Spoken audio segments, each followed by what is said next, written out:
একদিন হযরত মুহাম্মদ সাল্লাল্লাহু আলাইহি ওয়াসাল্লাম ফাতেমা রাদিয়াল্লাহু তাআলা আনহাকে ডেকে বললেন, হে ফাতেমা, এই মদিনায় এমন একজন কাঠুরিয়ার স্ত্রী থাকে, সে এমন একটি আমল করে যে আমলের কারণে সে তোমার আগে জান্নাতে প্রবেশ করবে। হুজুরে পাক সাল্লাল্লাহু আলাইহি ওয়াসাল্লামের কথা শুনে হযরত ফাতেমা রাদিয়াল্লাহু তাআলা আনহা বললেন, আব্বাজান, এটা কিভাবে সম্ভব? আমি জান্নাতের সকল মহিলাদের সরদারিনী, কিভাবে কোনো মহিলা আমার পূর্বে জান্নাতে প্রবেশ করবে?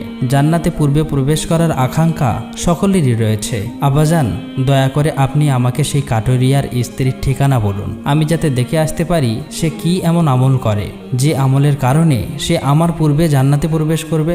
মুহাম্মদ সাল্লাল্লাহু আলাইহি ওয়াসাল্লাম তখন তাকে বললেন, ফাতেমা, আজকে তুমি বাড়ি ফিরে যাও, কিছুদিন পরে আমি তোমাকে ডেকে নেব এবং আমি তোমাকে সেই কাঠুরিয়ার স্ত্রীর ঠিকানা বলে দেব। হুজুরে পাক সাল্লাল্লাহু আলাইহি ওয়াসাল্লামের এই কথা শোনার পরে হযরত ফাতেমা রাদিয়াল্লাহু তাআলা আনহা বাড়ি ফিরে আসলেন। এইভাবে বেশ কিছুদিন অতিবাহিত হয়ে গেল। এর মধ্যে হযরত ফাতেমা রাদিয়াল্লাহু তাআলা আনহা অসুস্থ হয়ে পড়লেন। একে তো তিনি অসুস্থ, অন্যদিকে একাধারে 3 দিন তার বাড়িতে কোনো খাবার ছিল না। খাবার না খেয়ে এবং অসুস্থতার কারণে হযরত ফাতেমা রাদিয়াল্লাহু তাআলা আনহা খুবই দুর্বল হয়ে পড়লেন। শেরে খোদা হযরত আলীর কাছে তখন কোনো অর্থ ছিল না যেটা দিয়ে হযরত আলী কোনো খাবার কিনে আনতে পারত। 3 দিন অতিবাহিত হবার পরে হযরত ফাতেমা রাদিয়াল্লাহু তাআলা আনহা হযরত আলী রাদিয়াল্লাহু তাআলা আনহুর হাতে একটি কাপড় দিয়ে বললেন, হে আমার প্রিয় স্বামী, আপনার হয়তো মনে আছে আব্বাজান মুহাম্মদ সাল্লাল্লাহু আলাইহি ওয়াসাল্লাম আমাদের বিয়ের সময় এই কাপড়টি আমাকে হাদিয়া স্বরূপ দিয়েছিলেন। এটি অত্যন্ত বরকতময় একটি কাপড়। আমার মন চাচ্ছে না যে এই কাপড়টি আমি বিক্রি করে দেই, কিন্তু তারপরেও যেহেতু আমাদের ঘরে 3 দিন যাবৎ কোনো খাবার নেই, তাই আপনাকে এই বরকতময় কাপড়টি আমি দিচ্ছি। আপনি এটিকে বাজারে বিক্রি করে এর মূল্য দিয়ে আপনি কিছু খাবার কিনে আনুন। হযরত আলী রাদিয়াল্লাহু তাআলা আনহু হযরত ফাতেমা রাদিয়াল্লাহু তাআলা আনহার কাছ থেকে সেই কাপড়টি নিয়ে বিক্রি করার উদ্দেশ্যে বাজারের দিকে রওনা হলো। তিনি কাপড়টি নিয়ে বাজারে পৌঁছালেন এবং সেটি বিক্রি করার জন্য অনেক ক্রেতাকে দেখালেন, কিন্তু কাপড়টি অত্যন্ত পুরনো হওয়ায় সেটি কেনার জন্য কেউ আগ্রহ হচ্ছিল না। এই কারণে হযরত আলী রাদিয়াল্লাহু তাআলা আনহু অত্যন্ত নিরাশ হয়ে পড়লেন। তখন তিনি আল্লাহ রাব্বুল আলামিনের দরবারে ফরিয়াদ করলেন, হে রাব্বুল আলামিন, এই কাপড়টি অত্যন্ত পুরাতন, তাই এটিকে কেনার জন্য কোনো ক্রেতা আগ্রহ দেখাচ্ছে না। আজ 3 দিন যাবৎ নবীজি সাল্লাল্লাহু আলাইহি ওয়াসাল্লামের কলিজার টুকরো হযরত ফাতেমা রাদিয়াল্লাহু তাআলা আনহা ও হাসান হোসাইন না খেয়ে আছে। রব্বুল আলামিন, আজকে যদি আমি এই কাপড়টি বাজারে বিক্রি করে এর মূল্য দিয়ে খাবার কিনে বাড়িতে যদি না যেতে পারি, তাহলে আজকেও তাদেরকে না খেয়ে থাকতে হবে। আপনি এই কাপড়টি কেনার জন্য একজন ক্রেতার ব্যবস্থা করে দিন। শেরে খোদা হযরত আলী রাদিয়াল্লাহু তাআলা আনহুর এই দুয়ার পরে একজন ক্রেতা আগমন করলো এবং সে তাকে প্রশ্ন করলো, আলী, তুমি কি এই কাপড়টি বিক্রি করতে চাও? আলী রাদিয়াল্লাহু তাআলা আনহু বললেন, জনাব, আমি তো এই কাপড়টি বিক্রি করার জন্যই বাজারে নিয়ে এসেছি। তখন সে বলল, কি পরিমাণ অর্থ দিলে তুমি এই কাপড়টি বিক্রি করবে? শেরে খোদা হযরত আলী রাদিয়াল্লাহু তাআলা আনহু জানতেন এই কাপড়টি অত্যন্ত পুরাতন, এর মূল্য সর্বোচ্চ 1 দিরহাম কিংবা 2 দিরহাম হতে পারে। তাই তিনি কোনো দাম না চেয়ে বললেন, জনাব, আপনার যা মর্জি তাই প্রদান করুন, আমি নিজ থেকে এই কাপড়টির কোনো দাম চাচ্ছি না। তখন সেই ক্রেতা বলল, আমি 6 দিরহাম দিয়ে এই কাপড়টি ক্রয় করতে চাই, তুমি কি বিক্রি করতে রাজি আছো? হযরত আলী রাদিয়াল্লাহু তাআলা আনহা খুশির সাথে রাজি হয়ে গেলেন এবং বললেন, জনাব, আপনি আমাকে 6 দিরহাম দিয়ে এই কাপড়টি ক্রয় করতে পারেন। এরপর ক্রেতা হযরত আলী রাদিয়াল্লাহু তাআলাকে 6 দিরহাম দিল এবং হযরত আলী রাদিয়াল্লাহু তাআলা আনহু তাকে সেই কাপড়টি হস্তান্তর করলেন। ওদিকে আল্লাহ রাব্বুল আলামিনের একদল ফেরেশতা অন্য আরেকদল ফেরেশতাকে বলতে লাগলো, নবীজি সাল্লাল্লাহু আলাইহি ওয়াসাল্লামের সাহাবীরা অত্যন্ত দানশীল, তারা সুখে দুঃখে সর্ব অবস্থায় দান করে। ফেরেশতাদের এই কথা শুনে অপর একদল ফেরেশতা বলল, আল্লাহর নবীর সাহাবীরা দান করে এটা ঠিক কথা, কিন্তু তারা সুখে দুঃখে সবসময় দান করে না। তাদের হাতে যদি কিছু থাকে তাহলেই তারা দান করে এবং তাদের হাতে থাকা জিনিসটার প্রয়োজন যদি তাদের নিজেদের থাকে তখন তারা সেই জিনিসটি দান করে না। ফেরেশতাদের এই ঝগড়ার সমাধান করতে আল্লাহ রাব্বুল আলামিন তাদেরকে বললেন, হে আমার ফেরেশতা, তোমরা পরস্পরের মধ্যে ঝগড়া না করে এই বিষয়টি পরীক্ষা করার জন্য শেরে খোদা আলীর কাছে চলে যাও। সে 6 দিরহাম দিয়ে একটি কাপড় বিক্রি করেছে আর এই 6 দিরহাম তার অত্যন্ত প্রয়োজন। তোমরা আলীর কাছে সেই 6 দিরহাম দিরহাম চেয়ে দেখো সে তোমাদেরকে দেয় কিনা, আর এর মধ্যেই তোমাদের ঝগড়ার সমাধান হয়ে যাবে। আল্লাহ রাব্বুল আলামিনের পক্ষ থেকে এই নির্দেশ লাভের পরে একজন ফেরেশতা ফকির বেশে হযরত আলী রাদিয়াল্লাহু তাআলা আনহুর কাছে আগমন করলেন। শেরে খোদা হযরত আলী রাদিয়াল্লাহু তাআলা আনহু সেই 6 দিরহাম দিয়ে খাবার কিনতে যাচ্ছিলেন। ইতিমধ্যে ফকির বেশে সেই ফেরেশতা বললেন, হে আল্লাহর বান্দা, আমি কয়েকদিন যাবৎ না খেয়ে রয়েছি। দীর্ঘদিন না খেয়ে থাকার কারণে আমার শরীরে সামান্যতম নড়াচড়া করার শক্তি নেই। আমি আল্লাহর ওয়াস্তে তোমার কাছে কিছু ফরিয়াদ করছি। যদি তোমার কাছে কোনো অর্থ থাকে দয়া করে আমাকে সেগুলি দান করো, যাতে সেই অর্থ দিয়ে আমি খাবার কিনতে পারি এবং আমার ক্ষুধার জ্বালা নিবারণ করতে পারি। ফকিরের এই প্রার্থনা শুনে হযরত আলী রাদিয়াল্লাহু তাআলা আনহু ভাবতে লাগলেন, হে আল্লাহ, আজ 3 দিন যাবৎ আমার স্ত্রী ও সন্তানেরা না খেয়ে রয়েছে। 3 দিন পরে আমার স্ত্রী ফাতেমা আমাকে একটি কাপড় বিক্রি করতে দিলেন। বলা ছিল সেই কাপড় বিক্রি করে তার অর্থ দিয়ে আমি তাদের জন্য কিছু খাবার কিনে নিয়ে যাব। কিন্তু এখন আল্লাহর এক অসহায় বান্দা আমার কাছে ভিক্ষা প্রার্থনা করছে। এখন আমি কি করব? আমি কি আমার স্ত্রী ও সন্তানদের জন্য খাবার কিনে নিয়ে যাব, নাকি এই ভিক্ষুকদের দান করে দেব? সর্বশেষে তিনি সিদ্ধান্ত নিলেন যে এই অর্থগুলি ভিক্ষুকে দান করে দেবেন। অতঃপর তিনি মনে মনে ভাবতে লাগলেন, আল্লাহ আমার উত্তম অভিভাবক, এই ভিক্ষুককে আমি 6 দিরহাম দান করে দেই, অতঃপর আল্লাহ রাব্বুল আলামিন আমার জন্য উত্তম ব্যবস্থা করে দেবেন। তখন তিনি সেই 6 দিরহাম ভিক্ষুককে দান করে দিলেন। এরপর অত্যন্ত চিন্তিত এবং পেরেশান মনে হযরত আলী সামনের দিকে চলতে লাগলেন। ইতিমধ্যে দেখা গেল এক ব্যক্তি হযরত আলী রাদিয়াল্লাহু তাআলা আনহুর কাছে একটি লাল ঘোড়া নিয়ে আসলো এবং সে তাকে বলল, হে শেরে খোদা আলী, আপনি কি আমার কাছ থেকে এই লাল ঘোড়াটি কিনতে চাচ্ছেন? তখন হযরত আলী রাদিয়াল্লাহু তাআলা আনহু বললেন, ভাই, আমি কিভাবে এই ঘোড়াটি আপনার কাছ থেকে কিনব? আমার হাতে তো কোনো অর্থ নেই। তখন সেই ব্যক্তি বলল, হে শেরে খোদা হযরত আলী, আমি বাকিতে আপনার কাছে এই ঘোড়াটি বিক্রি করব। আপনি এই ঘোড়াটি নিয়ে ব্যবসা করুন, এরপর ব্যবসায় লাভ হলে আমার মূল্য আমাকে চুকিয়ে দেবেন। হযরত আলী রাদিয়াল্লাহু তাআলা আনহু তখন ভাবলেন, যেহেতু বাকিতে তিনি আমাকে এই ঘোড়াটি বিক্রি করতে চাইছে, তাহলে তা নিতে আমার সমস্যা কোথায়? অতঃপর হযরত আলী রাদিয়াল্লাহু তাআলা আনহু বললেন, আপনি কত দিরহামের বিনিময়ে এই ঘোড়াটি বিক্রি করবেন? সেই ব্যক্তিটি বললেন, আমি 100 দিরহামের বিনিময়ে এই ঘোড়াটি আপনার কাছে বিক্রি করলাম। হযরত আলী রাদিয়াল্লাহু তাআলা আনহু সেই ঘোড়াটি 100 দিরহামের বিনিময়ে তার কাছ থেকে কিনে নিল। এরপর ঘোড়াটি বিক্রি করার জন্য বাজারে নিয়ে গেল। হযরত আলী রাদিয়াল্লাহু তাআলা আনহু যখন সেই ঘোড়াটি বিক্রি করার জন্য বাজারে নিয়ে গেলেন, তখন এক ব্যক্তি এসে তাকে জিজ্ঞেস করলেন, হে শেরে খোদা হযরত আলী, আপনি কি এই ঘোড়াটি বিক্রি করতে চান? তখন হযরত আলী রাদিয়াল্লাহু তাআলা আনহু বললেন, ভাই, আমি তো এই ঘোড়াটি বিক্রি করার জন্যই বাজারে নিয়ে এসেছি। সেই ব্যক্তিটি বললেন, আপনি কত দিরহামের বিনিময়ে এই ঘোড়াটি বিক্রি করতে চান?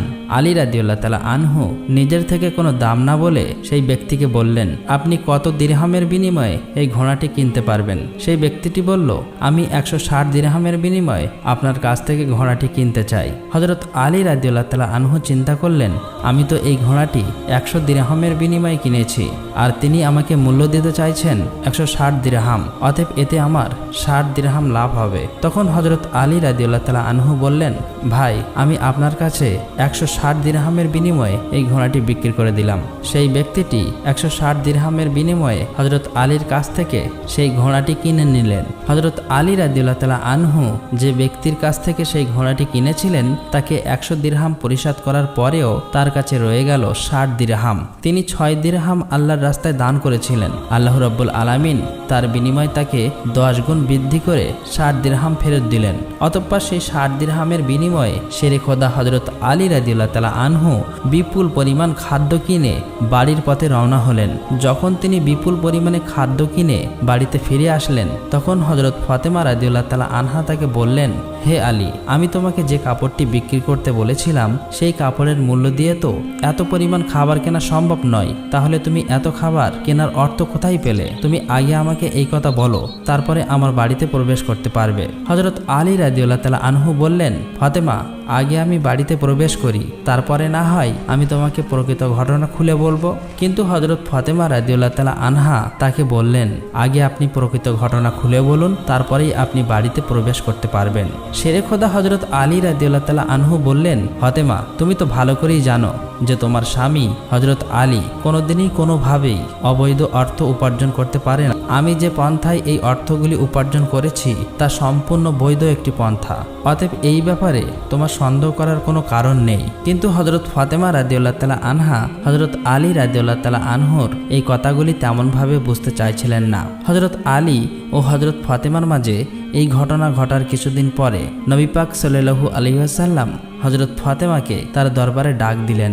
অতঃপর তিনি তাকে বললেন, হে ফাতেমা, তোমার কি মনে আছে আমি কিছুদিন পূর্বে তোমাকে বলেছিলাম একজন কাঠুরিয়ার স্ত্রী তোমার পূর্বে জান্নাতে প্রবেশ করবে? হযরত ফাতেমা রাদিয়াল্লাহু তাআলা আনহা বললেন, আব্বাজান, অবশ্যই আমার মনে আছে এবং আমি সেই কাঠুরিয়ার স্ত্রীর সঙ্গে সাক্ষাৎ করার জন্য অধীর আগ্রহে ব্যাকুল হয়ে আছি। দয়া করে আপনি আমাকে তার ঠিকানা বলুন যাতে আমি দেখে আসতে পারি। সেই কাঠুরিয়ার স্ত্রী কি এমন আমল করে যার কারণে সে আমার পূর্বে জান্নাতে প্রবেশ করবে? তখন মুহাম্মদ সাল্লাল্লাহু আলাইহি ওয়াসাল্লাম তাকে বললেন, হে ফাতেমা, কোনো এক নির্জন জঙ্গলের মাঝে সেই কাঠুরিয়া ও তার স্ত্রী বসবাস করে। তুমি যাও, তার সঙ্গে সাক্ষাৎ করে এসো।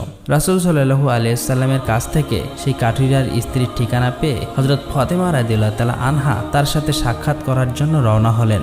যখন তিনি কাঠুরিয়ার বাড়িতে এসে পৌঁছালেন তখন হযরত ফাতেমা রাদিয়াল্লাহু তাআলা আনহা সালাম দিয়ে বললেন, বাড়িতে কি কেউ আছেন?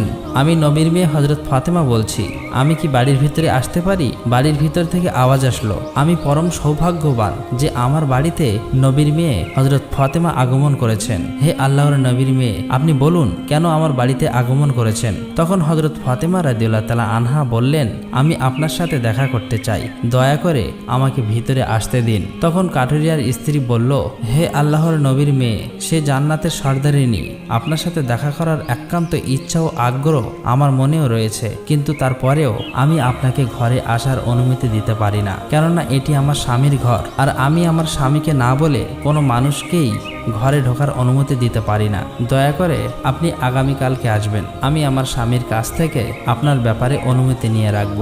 যদি আমার স্বামী অনুমতি দান করেন তবেই কেবল আপনাকে ঘরে প্রবেশ করার অনুমতি দিতে পারি। কাঠুরিয়ার স্ত্রীর কাছ থেকে এই কথা শোনার পরে হযরত ফাতেমা রাদিয়াল্লাহু তাআলা আনহা বাড়িতে ফিরে গেলেন। দ্বিতীয় দিন যখন তিনি কাঠুরিয়ার স্ত্রীর সঙ্গে দেখা করার জন্য বাড়ি থেকে বের হবেন তখন হাসান রাদিয়াল্লাহু তাআলা আনহু তাকে জড়িয়ে ধরে বললেন, আম্মাজান, আপনি কালকে কোথায় গিয়েছিলেন? আপনাকে আমি খুঁজে পাচ্ছিলাম না। আম্মাজান, আপনি যেখানে যাচ্ছেন দয়া করে আমাকেও আপনার সাথে নিন। হযরত ফাতেমা রাদিয়াল্লাহু তাআলা আনহা তখন তার বড় পুত্র হযরত হাসানকে তার সাথে নিলেন। এরপরে তিনি কাঠুরিয়ার স্ত্রীর বাড়িতে পৌঁছে গেলেন। অতঃপর সালাম দিয়ে বললেন, বাড়িতে কি কেউ আছেন? আমি নবীর মেয়ে ফাতেমা বলছি এবং আমার সাথে আমার বড় পুত্র হাসান রয়েছে, আমি কি বাড়ির ভিতরে আসতে পারি? ভিতর থেকে আওয়াজ দিয়ে কাঠুরিয়ার স্ত্রী বলল, হে নবীর মেয়ে ফাতেমা, আপনার সাথে দেখা করার আগ্রহ আমার মনেও রয়েছে। গতকালকে আমার স্বামীর কাছ থেকে আপনার ব্যাপারে অনুমতি নিয়েছিলাম, কিন্তু আপনার সাথে আপনার যে বড় পুত্র হাসানকে নিয়ে এসেছেন তার ব্যাপারে আমার স্বামীর কাছ থেকে অনুমতি গ্রহণ করিনি। এই কারণে আমি আপনাকে ঘরে প্রবেশ করার অনুমতি দিতে পারি, কিন্তু আপনার পুত্র হাসানকে অনুমতি দিতে পারি না। দয়া করে আপনি আগামীকাল আসবেন, আপনার পুত্র হাসানের ব্যাপারে আমার স্বামীর কাছ থেকে অনুমতি নিয়ে রাখবো। কাঠুরিয়ার স্ত্রীর কাছ থেকে এই কথা শোনার পর হযরত ফাতেমা রাদিয়াল্লাহু তাআলা আনহা আবারও বাড়ি ফিরে গেলেন। পরের দিন আবারও তিনি যখন কাঠুরিয়ার স্ত্রীর সঙ্গে দেখা করার জন্য রওনা করবেন তখন তার ছোট ছেলে হযরত হুসাইন রাদিয়াল্লাহু তাআলা আনহু তাকে জড়িয়ে ধরে বললেন, আম্মাজান, আপনি 2 দিন ধরে কোথাও যাচ্ছেন, আমি আপনাকে খুঁজে পাচ্ছি না, আজকে আপনি আমাকেও সঙ্গে নিয়ে যান। হযরত ফাতেমা রাদিয়াল্লাহু তাআলা আনহা তখন 2 পুত্র হযরত হাসান ও হোসাইনকে সঙ্গে নিয়ে আবারও সেই কাঠুরিয়ার বাড়িতে গেলেন। বাইরে থেকে তিনি সালাম দিয়ে বললেন, বাড়িতে কি কেউ আছেন? আমি নবীর মেয়ে ফাতেমা বলছি এবং আমার সাথে আমার 2 পুত্র হাসান এবং হোসাইন রয়েছে। বাড়ির ভিতর থেকে কাঠুরিয়ার স্ত্রী আওয়াজ দিয়ে বললেন, মা, হে নবীর মেয়ে ফাতেমা, আপনার সঙ্গে দেখা করার আগ্রহ ও আকাঙ্ক্ষা আমার মনের মধ্যে রয়েছে। গতকালকে আপনার ব্যাপারে এবং আপনার বড় ছেলে হাসানের ব্যাপারে আমার স্বামীর কাছ থেকে অনুমতি নিয়েছি, কিন্তু আপনার ছোট ছেলে হোসাইনের ব্যাপারে আমার স্বামীর কাছ থেকে কোনো অনুমতি গ্রহণ করিনি। দয়া করে আজকেও আপনি ফিরে যান এবং আগামীকালকে আপনি আসবেন। আগামীকালকে আপনাদের 3 জনের ব্যাপারেই আমি অনুমতি গ্রহণ করে রাখব। কাঠুরিয়ার স্ত্রীর এই কথা শোনার পর হযরত ফাতেমা রাদিয়াল্লাহু তাআলা আনহা আবারও বাড়িতে ফিরে এলেন। পরের দিন ফাতেমা রাদিয়াল্লাহু তাআলা আনহা আবারও সেই কাঠুরিয়ার স্ত্রীর বাড়িতে আসলেন। তখন তাকে কাঠুরিয়ার স্ত্রীর ঘরে প্রবেশ করার অনুমতি দিল। হযরত ফাতেমা রাদিয়াল্লাহু তাআলা আনহা ঘরে প্রবেশ করে দেখল কাঠুরিয়ার স্ত্রী বসে আছে, আর তার সঙ্গে রাখা আছে একটি লাঠি, একটি মোটা দড়ি আর একটি পাত্রে পানি। এগুলি দেখে হযরত ফাতেমা রাদিয়াল্লাহু তাআলা আনহা তাকে জিজ্ঞেস করলেন, আপনি এগুলি নিয়ে বসে আছেন কেন?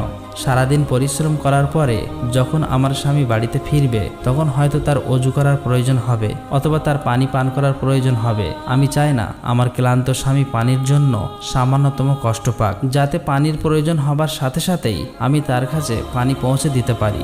এই কারণেই আমি পানি নিয়ে বসে আছি। হযরত ফাতেমা রাদিয়াল্লাহু তাআলা আনহা আবার জিজ্ঞেস করলেন, হে বোন, তাহলে এই লাঠি নিয়ে বসে আছো কেন? তাছাড়া এই দড়ির কি প্রয়োজন? কাঠুরিয়ার স্ত্রী তখন উত্তর দিল, আমার স্বামী যদি কোনো কারণে আমার উপর অসন্তুষ্ট হয় এবং আমাকে শাস্তি দেওয়ার ইচ্ছে করে তখন তার প্রয়োজন হবে একটি লাঠি, এবং আমাকে বেঁধে যাতে শাস্তি দিতে পারে তার জন্য প্রয়োজন হবে একটি দড়ি। আমি চাই না এই জিনিসগুলি খোঁজাখুঁজি করতে গিয়ে আমার স্বামী কোনো রকম কষ্ট হোক, সেই জন্য আমার সামনে এই জিনিসগুলি নিয়ে বসে আছি। যখনই আমার স্বামী আমাকে কোনো কারণে শাস্তি দিতে চাইবে তখনই তার সামনে লাঠি এবং দড়ি আছে, যাতে তিনি আমাকে দড়ি দিয়ে বেঁধে লাঠি দিয়ে শাস্তি দিতে পারেন। হযরত ফাতেমা রাদিয়াল্লাহু তাআলা আনহা কাঠুরিয়ার স্ত্রীর স্বামী ভক্তি দেখে বিস্ময়ে হতবাক হয়ে গেলেন। অতঃপর তিনি তাকে আর কিছু না বলে নবী করিম সাল্লাল্লাহু আলাইহি ওয়াসাল্লামের দরবারে ফিরে আসলেন। রাসূল সাল্লাল্লাহু আলাইহি ওয়াসাল্লাম ফাতেমাকে বললেন, ফাতেমা, তুমি কি সেই কাঠুরিয়ার স্ত্রীর সাথে দেখা করে এসেছো? ফাতেমা বললেন, আব্বাজান, হ্যাঁ, আমি তার সাথে দেখা করে এসেছি। নবী করিম সাল্লাল্লাহু আলাইহি ওয়াসাল্লাম বললেন, তুমি কি দেখেছো? হযরত ফাতেমা রাদিয়াল্লাহু তাআলা আনহা তখন বললেন, সেই মেয়েটি অত্যন্ত স্বামী ভক্ত। তখন মুহাম্মদ সাল্লাল্লাহু আলাইহি ওয়াসাল্লাম বললেন, ফাতেমা, তার কাছ থেকে তোমার শেখার অনেক কিছু রয়েছে। হযরত ফাতেমা রাদিয়াল্লাহু তাআলা আনহা তখন বললেন, আব্বাজান, আমি তার কাছ থেকে কি কি শিক্ষা গ্রহণ করতে পারি এবং সে কিভাবে আমার পূর্বে জান্নাতে যাবে, এই ব্যাপারটি আমাকে বুঝিয়ে বলুন। রাসূল সাল্লাল্লাহু আলাইহি ওয়াসাল্লাম তখন বললেন, হে ফাতেমা, শোনো, তুমি কিছুদিন আগে তোমার স্বামী আলীকে একটি পুরাতন কাপড় বিক্রি করার জন্য দিয়েছিলে। হযরত আলী সেই কাপড় বিক্রি করে তার অর্থ দিয়ে তোমাদের জন্য অনেক খাবার কিনে এনেছিল, কিন্তু তুমি সন্দেহ করেছিলে যে হযরত আলী এগুলি বৈধ পথে উপার্জন করেছে কিনা। এই জন্য তুমি তোমার স্বামীকে ঘরে প্রবেশ করতে দাওনি এবং বিভিন্ন প্রশ্ন করার মাধ্যমে তাকে কষ্ট দিয়েছিলেন। অথচ তুমি জানতে তোমার স্বামী হযরত আলী কোনোদিনই কোনো অবৈধ পথে উপার্জন করে না। হে ফাতেমা, তুমি যখন আলীকে সেই কাপড়টি বিক্রি করার জন্য দিয়েছিলে, হযরত আলী তার জন্য কোনো ক্রেতা খুঁজে পাচ্ছিল না। তখন আল্লাহ রাব্বুল আলামিন তার ফেরেশতা মিকাইলকে সেই কাপড়টি কেনার জন্য পাঠিয়েছিলেন। আল্লাহর ফেরেশতা মিকাইল সেই কাপড়টি আলীর কাছ থেকে 6 দিরহামের বিনিময়ে কিনেছিল। এরপর আর একজন ফেরেশতা এসে হযরত আলীর কাছ থেকে সেই 6 দিরহাম ভিক্ষা প্রার্থনা করে। আলী সেই 6 দিরহাম আল্লাহর রাস্তায় দান করে দেয়। অতঃপর সে চিন্তিত অবস্থায় বাড়িতে ফিরে আসছিল। এমন সময় ফেরেশতা জিব্রাইল তার কাছে একটি লাল ঘোড়া হযরত আলীর কাছে 100 দিরহামের বিনিময়ে ধারে বিক্রি করে। হযরত আলী সেই ঘোড়াটিকে নিয়ে বাজারে যায় এবং ইসরাফিল ফেরেশতা হযরত আলীর কাছ থেকে সেই ঘোড়াটি 160 দিরহামের বিনিময়ে কিনে নেয়। আল্লাহ রাব্বুল আলামিন 6 দিরহামের বিনিময়ে হযরত আলীকে 10 গুণ বৃদ্ধি করে 60 দিরহাম দিয়ে দেয় এবং সেই অর্থগুলো দিয়েই হযরত আলী তোমাদের জন্য বিপুল পরিমাণ খাবার কিনে এনেছিল। ফাতেমা, শুনে রাখো, যে কাপড়টি হযরত আলী বিক্রি করেছিল, আল্লাহ রাব্বুল আলামিন সেই কাপড়টি জান্নাতে সংরক্ষণ করে রেখেছে এবং যে ঘোড়াটি দিয়ে হযরত আলী ব্যবসা করেছিল সেই ঘোড়াটিও আল্লাহ রাব্বুল আলামিন জান্নাতে সংরক্ষণ করে রেখেছেন। কাল কিয়ামতের দিন তুমি যখন জান্নাতে প্রবেশ করবে তখন তুমি সেই ঘোড়ার উপরে থাকবে এবং সেই কাপড়টি হবে ঘোড়ার লাগাম, আর সেই লাগামটি ধরে থাকবে ওই কাঠুরিয়ার স্ত্রী। লাগামটি ধরে রাখার কারণেই সে তোমার আগে জান্নাতে প্রবেশ করবে এবং তুমি তার পরে জান্নাতে প্রবেশ করবে। কাঠুরিয়ার স্ত্রীর অতুলনীয় স্বামী ভক্তি হলো তার এই মর্যাদা প্রাপ্তির একমাত্রই কারণ।